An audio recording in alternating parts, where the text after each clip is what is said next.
You are waiting to feel ready. You are waiting for the sign, the clarity, the moment it all makes sense. Meanwhile, your life is happening without you in it. Welcome to the Stoic Compass. I am EPICTETUS, and today I am joined by Carl Jung and LAOZI. Today we are examining what does it mean to have a calling, and what if you haven't found one? Let me say the uncomfortable thing first. Most people who claim they are searching for a calling are not searching at all. They are waiting, and waiting is a choice. It is not a neutral state. Every day you spend suspended in the question, what is my calling, is a day you chose suspension over action. The calling does not arrive to the person sitting still. It reveals itself through contact with the world. You have to press against something before you can feel where the pressure pushes back in a useful direction.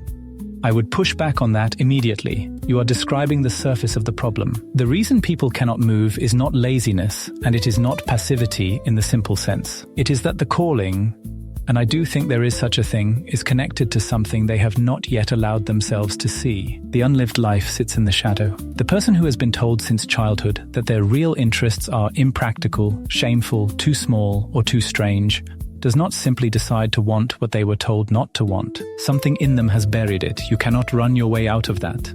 You are both assuming that a calling is a thing to be found, like a coin dropped somewhere that you have to locate. What if it is not that? What if the urgency to find a calling is itself the interference? A person acts from what they actually are, and what they are emerges when they stop performing the search. The searching can become its own obstruction.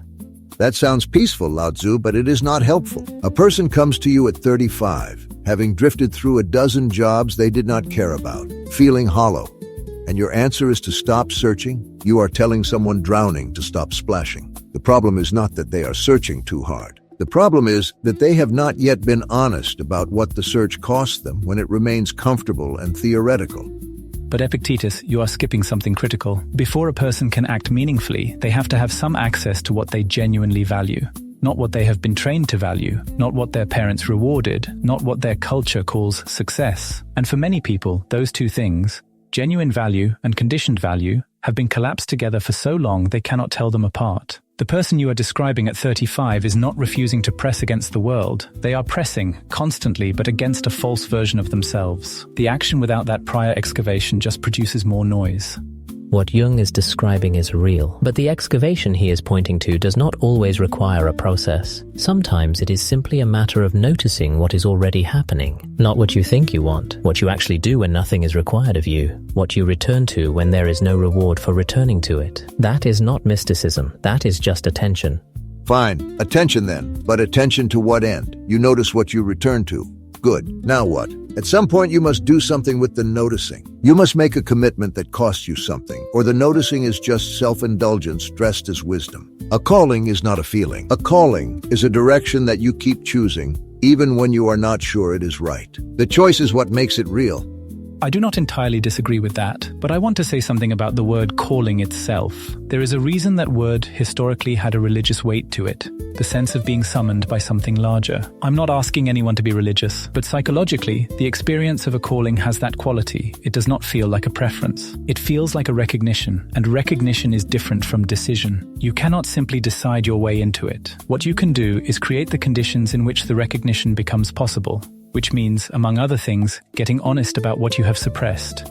You are both right about different problems. Epictetus is right that people hide in the question. Jung is right that people do not always have access to themselves. But neither of you is asking the question underneath the question. Why does it matter so much to have a calling, singular, defined, clear? That pressure is cultural, it is not natural. Many people live well and with full engagement without ever naming what they do as a calling. The demand for a calling can be its own kind of tyranny. Now that I find interesting, so you are saying the anxiety about not having a calling may itself be the problem, not a symptom of a missing calling, but a symptom of a bad question. I am saying it is worth looking at where the urgency comes from, not to dismiss it, but to see whether it belongs to you or whether you inherited it. That is worth sitting with, but I do not want to let the anxiety off the hook entirely. Sometimes the anxiety about a calling is pointing at something real, a genuine gap between who you are and how you are living. Not every existential discomfort should be soothed into stillness. Some of it is the psyche insisting on something. The question is whether you can distinguish between the anxiety that is a cultural artifact and the anxiety that is a real signal. And here is where I will press you both. Neither of you has said anything yet about what happens after the recognition, after the excavation, after you have sorted out which anxiety belongs to you. At some point, there is a person who has to wake up tomorrow and make choices. And those choices either move them towards something or they do not. The person who never acts on what they recognize does not have a calling. They have a fantasy. The calling only becomes real in the doing. That is true, but I would say it differently. The person does not discover a calling and then act. The acting and the discovering happen together. You do not find the path and then walk it. Walking is what makes it a path. I want to return to something Laozi said earlier, the idea that a calling may not be singular. Because I think one of the things that paralyzes people is the belief that there is one correct answer, and if they choose wrong, they have failed themselves permanently. That is not how the psyche works. The self is not a fixed target. It develops. What calls to you at 25 may not be what calls to you at 45. The calling is not a destination. It is more like a thread you follow. And sometimes you drop it and pick it up again. And sometimes what you thought was the thread turns out to be a knot you needed to untangle first. That is a more generous framing than I usually allow. But I will grant it this much. The thread metaphor only holds if the person is actually moving. A thread cannot be followed by someone standing in one place holding it, wondering if it is the right thread. And a thread cannot be followed by someone running so fast they cannot feel it in their hands. Fair. What I find striking about this conversation is that we keep returning to the same question from different angles. How does a person get honest with themselves? And I think that is actually the heart of it. The calling question is really the self-knowledge question in disguise. People are not asking, what should I do with my life, in a vacuum. They are asking, who am I, actually, beneath the person I have been performing? That is a much harder question, and it does not resolve by action alone or by stillness alone. It resolves through a kind of sustained honesty that most people find genuinely difficult. Yes, and that honesty does not require a dramatic process. It is available in ordinary moments. The question is whether you are present enough to notice it. You are both circling something I want to name plainly. The person without a calling is not missing a piece of information. They are missing a confrontation. They have not yet sat with themselves honestly enough to say, this is what matters to me, and I am willing to be wrong about it. That willingness to commit, to be wrong, to adjust and keep moving, that is what a calling actually requires. It is not certainty. It is courage wearing the mask of clarity. That is well said. And I would add, the courage you are describing is only possible when the person is not entirely at war with themselves. If a significant part of them is suppressed or in conflict with another part, that courage will keep being redirected into the internal battle. So the excavation is not optional. It is what makes the action sustainable. When you are not at war with yourself, you do not need to locate a calling. You simply do what is in front of you, fully. And in time, that becomes something that looks from the outside like a calling. But from the inside, it is just presence. And on that, I suspect we have said enough.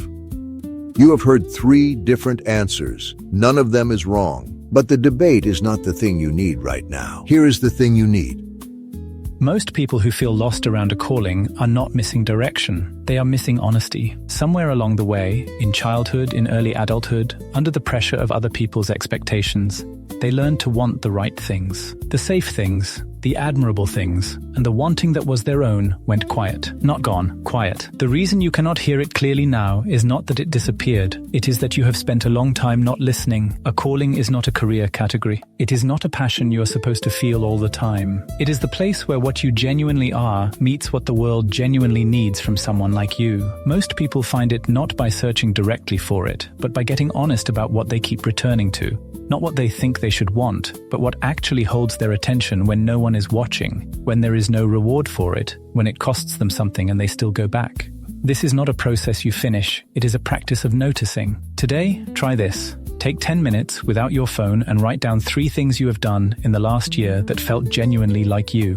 Not impressive, not productive, not strategic, just real. Then ask yourself honestly, what do those 3 things have in common? You do not need to act on the answer immediately. You just need to stop pretending you do not have one. The calling is not waiting for you somewhere else. It is waiting for you to stop performing long enough to notice what is already there. You do not need more time, you need more honesty. That is a choice available to you today, in the next hour, in the next conversation you have with yourself. Stop waiting for clarity to arrive before you are willing to act. Clarity is what happens when you finally stop looking away.